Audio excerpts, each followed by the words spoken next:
It's time for the Manufacturing Austin podcast, sponsored by Texas Mutual.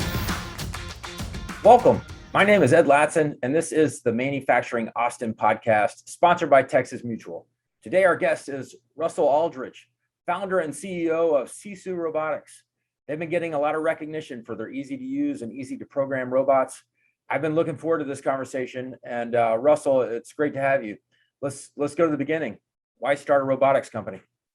Yeah, good question. So it kind of goes back. I moved to Austin in 2007 to work for National Instruments, a great tech company here in town. And they had a lot of their customers really wanted to automate with their products. And they said, who's the company that can help us to put together, robotics and these kind of things? And with some of the newer products they were coming out with, there just weren't a lot of options back then for automation. And so with the other co-founder, Mark Christensen, we decided, let's start an automation company, and let's do kind of the hard automation. Let's do the ones where machines need to feel their way through a problem with lots of different sensors. So that was kind of the niche that we originally left to fill. Well, talk us through those early days, because I know it's not easy getting a company off the ground. So what did that look like for you? Yeah. So, I remember talking to my wife and saying, how do you feel about this? We had a mortgage and a couple of kids, and, how do you feel? And she said, well, what's the worst that could happen? And I said, well, we could lose everything and have to move back to Utah. And she said, well, we don't have anything, and I'd love to move back to Utah. So go right ahead.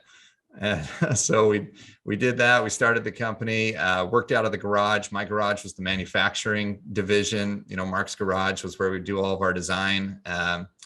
It was hot. It's hot in Austin. The mosquitoes would fly in at 4:00 in the afternoon, and just building it out of the garage it was challenging, but it also allowed us to get a lot of the lower level stuff figured out as we grew the business. And we eventually had some early success with some companies like Intel, building machines for them, some machines for National Instruments, kind of got our name out there, hired some great people, and really kind of evolved the business from there.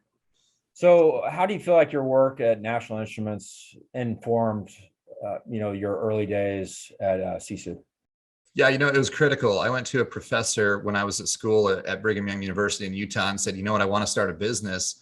I'm thinking about doing that right out of college. And he was very wise and talked me out of that. He said, that's great. You should do that, but you should go work somewhere for a while. Pick a great company, go work there, learn some things, and then start. And so, National Instruments, great company, great culture, highly technical. A lot of great connections. And so we were able to, leverage a lot of those things and a lot of the knowledge that we learned in both doing some machines, for National Instruments that became a customer, but leverage kind of their network as well. They have a great network of integration partners and other customers that we could really kind of start from. So we weren't starting from scratch, right? We could leverage some of that to get going. Mm-hmm. Well, hey, I've had the luxury of walking through your facility, and one of the things I noticed was, this kind of real positive attitude. People were really engaged. It seemed like you've developed a great culture. How much of that came from National Instruments? Is that direct connection? Definitely the flags hanging from the roof came from National Instruments. We've been very, very lucky, very blessed to find really good people, and they've come from all over. We have a lot of great people from Austin and from Texas, but actually the majority of the people that work here aren't even from Texas. They're from all over the place. And I think it's just this idea that we don't care where the best ideas come from. They're not going to come from me and Mark typically. They're going to come from all over. We've had great ideas from everywhere. One of our best ideas, which is really kind of this fundamental concept of moving the robot around in an intuitive way, was kind of first developed by one of our interns. And we saw that and thought, man, that's a great way to do that. Let's leverage that in some new and different ways. And so this idea that anybody can come up with something, we'll listen, we'll hear them out. The best way to have a good idea is to have lots of bad ideas. And so we encourage just a lot of ideas, and we'll sort through them. Well, talk about your technology for a little bit, because you're making robots that are easy to use and easy to program. What makes you different than some of the other companies out there? Yeah, so I think that especially the small and medium-sized businesses, they have a big challenge right now. Trying to find people is very, very difficult. And so they know they need to turn to automation. It's just kind of a given, but they don't know where to start. They don't know who to trust. They don't know what equipment to use. Robotics can be very intimidating. It's also very expensive. And so our goal was can we create a robotic system that somebody can learn how to use in one day and be making product on their first day? That was our goal. And so when we got our first robot in, these robot arms, like the orange or red ones you see that are building cars right on the news. We got our first robot in and thought, man, this is amazing, but it's really difficult to kind of get up and running. What would be the best experience? We thought, let's make this as easy as playing a video game. Let's put a game controller in one hand and an iPad in the other hand. These are tools people know how to use, and we'll write just a custom app for whatever they're doing, whether it's making movies or grinding or welding or whatever it is. Let's just customize it. And so then they're not writing code, right? They're just doing something that just feels very, very intuitive. It's intuitive to move the robot around. So, you asked about the technology. We made this game controller. It fits in your hand. As you move your hand, the robot follows the movements of your hand. It's just very intuitive, so people can do things like welding with the robot the way they would actually do it in real life. So this lets us put the controller in the hands of a welder, and they can successfully program a robot. Hey, you mentioned movies, and there's probably a lot of listeners thinking like, where are you automating in movies? Because it's not necessarily an industrial application. Talk about that part of your business. Yeah, so that was really interesting. We created this technology, and the idea was it would be used in industry. Well, we invited a cinematographer to come over and make a kind of a video or a commercial for us. And he said, guys, have you ever thought about putting a camera on the end of one of these robot arms? And we said, no, that's not a thing. No one does that. And he said, no, it very much is a thing. They've been doing it for 30 years, but everyone hates them. They're slow. They take all day to set up. They're complicated. You need a guy who's an expert. You're lucky if you get 5 to 10 shots a day out of it. It's just really difficult, but there's just some shots that you can't get any other way besides using a robot. And so what I've seen with this technology is it's amazing. You can do things so quickly. And so we humored him. We put a post out on Instagram, and I think we sold 4 of them. And these are not cheap, right? They're over $100,000 a piece, and we sold them to small companies. And so then the lights started going off. We thought maybe we've got something here. And we called up one of our first customers and said, and this was kind of the other light bulb moment. We said, are you able to get those cool robot shots that you can't get any other way? And he said, yes, we are. But what's more interesting is that all the stuff that we used to do, we can now do much faster. He said the jobs that used to take 3 or 4 days, we get done in an afternoon because we just leave the camera on the robot, and it's our tripod, it's our slider, it's our skater, it's our jib, it's all these things, and we're not continually moving the camera around. So that's when we go, okay, now the market has gone from maybe some Hollywood studios, bigger Hollywood studios, to now we're looking at video production all around the world, and that's in tens of thousands, right, of companies that we could help out. Hey, that's really interesting. And one of the things I've learned from this job and talking to leaders like you is oftentimes people start a business, they have a focus and they really find opportunity somewhere else, and that morphs into dominating really who they become. How much of the movie side of your robotic applications is now your business compared to the other industrial side? Yeah, it's a big part. Really, we went from being a services company doing all these custom automation applications to really being a product company.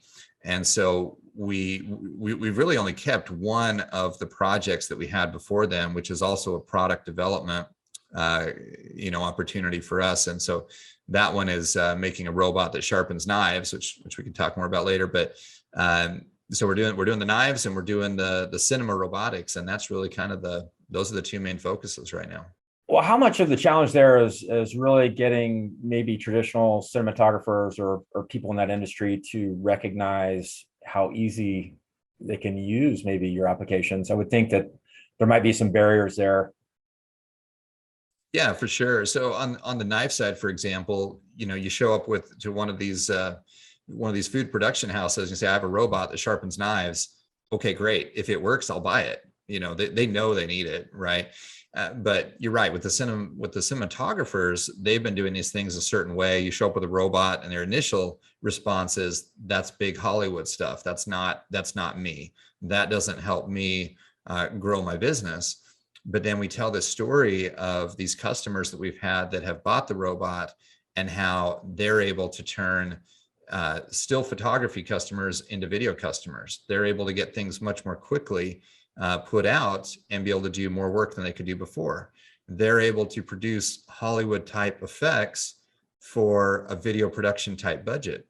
But the burden of education is on us to show them that those things are possible. So it is something of an uphill battle. The plus side of that is that they're all connected. They all talk to each other. And as we get customers that are successful, they talk and we're gaining momentum. Well, I have to say, I cheated and looked at your hype video before this interview that kind of showcases what your cinematic robots can do. And it's really interesting. And the photography is amazing. So I suspect that it is the future. And it's, I mean, do you see your marketing challenge as really just, convincing people who used to do it an old way that there's a better way? Or what do you see as the big challenge there to grow that part of the business? Yeah, I think there's a couple of challenges. Yeah, one of them is to find this new paradigm, this new way of thinking about video production and kind of educating them as to what some of the tools are that are available, helping them maybe to think bigger. That maybe I've been doing kind of these traditional effects, now I can do bigger Hollywood effects. It's definitely a challenge. Getting the word out is a bit of a challenge. And finding, I think, the right markets for this. Really, where is this robot going to help the most people? And so we have, some of the big companies, big shoe companies, for example, are using our robots, and they find that they used to take, they've got all these SKUs going out the door all the time, right? They make so many different products every single year, and it takes them hours to get all of the product pictures together to put up online. And companies are making more and more pictures and video. That's the content that sells, right? And so with our robot, they find that they used to take hours moving around this shoe or this piece of merchandise and getting the pictures. Now they'll put the shoe on one robot and the camera on another robot, and they zoom around at high speed and they get all the pictures and all the video in a matter of seconds. And so helping customers understand that I can get all my marketing done for shoes or for cars or for whatever it is, where it used to take a long time, I can get it done much more quickly. I think that's kind of a challenge as well. Yeah, I think that's really interesting. That the evolution of social media and advertising is also driving evolution and innovation in robotics. I mean, it's kind of an interesting intersection that you guys are playing in. It's a lot of fun. It's very different, right? Our customers used to be all these industrial customers, and now it's kind of this Hollywood crew, and they're very different people, but it's a lot of fun at the same time, and it's interesting the overlap that we're seeing. Yeah, well, talk about that. I mean, are you a movie buff? How do you feel about speaking that language? It's not where I've been most comfortable. I'll be honest. It's there's so much going on with my family and work and church responsibilities and those kind of things that I actually don't watch much TV. Yeah. And I'm kind of mean. I make my kids work, all the time. And so they say, so I say, I don't like them to watch TV and I like them to work. So what do I do for a living? I make robots that make people not have to work and that create movies. So it's a little bit different. It's interesting, but it's a fun world to be in at the same time. It's, for me, the thrill is seeing these small companies grow and be successful, or to see, some big production where, an example would be that we had a robot on an HBO Max shoot the other day. They're used to getting 5 to 10 shots. We talked to the director, said, how many shots did you get? He said, I got 86 shots in one day. Says it was amazing. I've never seen that before with a cinema robot. So that's exciting for me. And then just seeing, going to the movies and seeing a shot and saying, I know how that was made. That's pretty cool. Yeah. Well, let's talk about maybe the bigger picture with robots and automation. I'd be curious to your thoughts on the kind of the state of the industry. And, I'm not a technical person, come to this outside of manufacturing. I see movies like Blade Runner, that was set in 2035, and obviously we're not going to be anything like what Blade Runner was. What do you think the promises of automation are today compared to what we might have thought, and what do you think it's going to evolve towards, in the next 10, 15 years? Yeah, it's a good question. Being an engineer, of course, I grew up watching Star Trek, and I remember, and I think it was Star Trek 6, they talk about how back in Holland they flung their wooden shoes called sabots into the machines to stop them, right? And that's where sabotage comes from. So there's always been this fear, ever since anybody made a machine at all, that life would change, and it does. There's been this fear that jobs would go away. What's interesting with robotics is if you look at the number of robots that are sold, of course, that's been ramping up significantly over time and is accelerating. But if you look at the jobs that have been created, and there's dips, right? As robots will go up and down in the numbers sold. But if you look at the jobs that are created, jobs actually go up when robots go up. And so it's because these companies can do more. So for example, if we sell a robot to a cinema company, maybe their cameraman gets nervous and says, well, maybe I don't have a position anymore. It's not the case at all. These companies are able to do much more than they used to do. They're able to get more content out. They're hiring more editors. They're hiring people to run the robots. The cameraman, maybe he used to point the camera on the tripod. Now he knows how to program a robot, and he's running the robot. And so they're just hiring all around. And so that's what we see. So the jobs do change. And, I'm not naive enough to think that there aren't jobs that are automated away. It does happen. And so just in general, I think that the burden is on everybody to continuously educate themselves. And it doesn't matter where they are, just, learning a new skill. I think that's just going to be something we're going to have to do as automation increases. But I also think we're up to the challenge, and it's really been fun to watch people come into our company, and as we automate and do different things, giving them opportunities to learn and to grow. And yeah. So my pitch for people like you who can make these incredible machines is to create a robot that can fold laundry. That would make my life a lot easier. So, but obviously that's a little bit more of a challenge than a lot of people realize, isn't it? Yeah, well, my wife says that we actually had somebody approach us with that one time, and it was an intriguing problem. We did a quick prototype that actually worked, but it's a difficult problem. There's some other people working on it. We decided that wasn't one we wanted to tackle. But yeah, my wife asks me about that constantly. She also says, why do I have dull knives? You have a knife sharpening company over there. Why are my knives dull? Yeah.